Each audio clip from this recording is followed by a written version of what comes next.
Mr. Chairman, the compound tax issue, is that the intent of the legislation? The issue of the compound tax?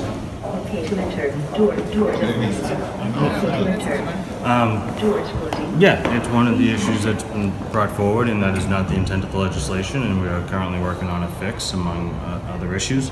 Our goal here is an all-in 28 net effective tax rate, capped and at the point of sale. Not at wholesale. Not at wholesale. So that means 28%. 28% all in and capped. Is there a revenue projection for that 28% figure?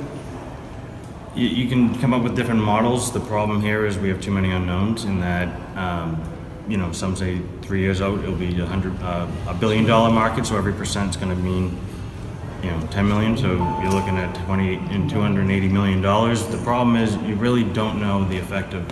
There's no comparable marketplace for Massachusetts.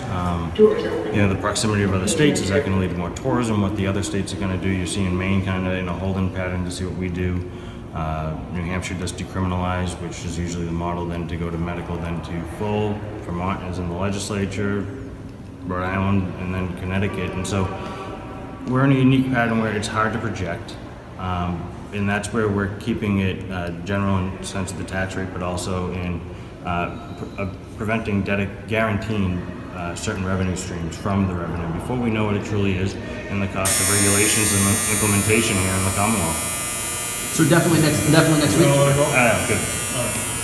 Definitely next week as a company. Yeah, we're still on a tight timetable here, but you know, it's a good bill. But as I've said from the beginning, my goal here is to get this right for the Commonwealth and the people, and the industry, frankly. And there's some real concerns with some of the language, and you know, the procedural issues that arise, and it's early today, but also in anticipation from the caucus of what we can expect in terms of amendments.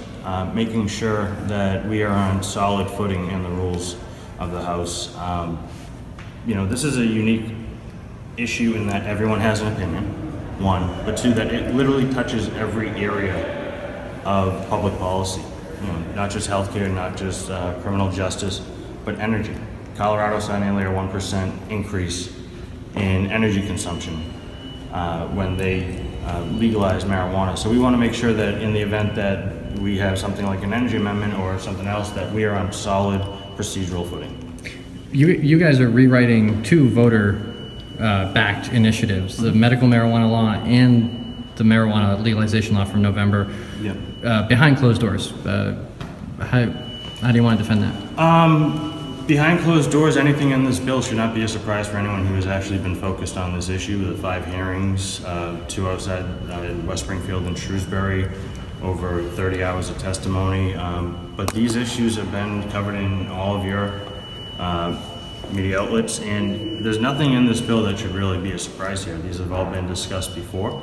You know, there's 91 bills in committee. You know, I don't think this has been a secret process. Thank you, Mr. Chairman. Thanks, Chairman. Thank you, Mr. Chairman. Sure.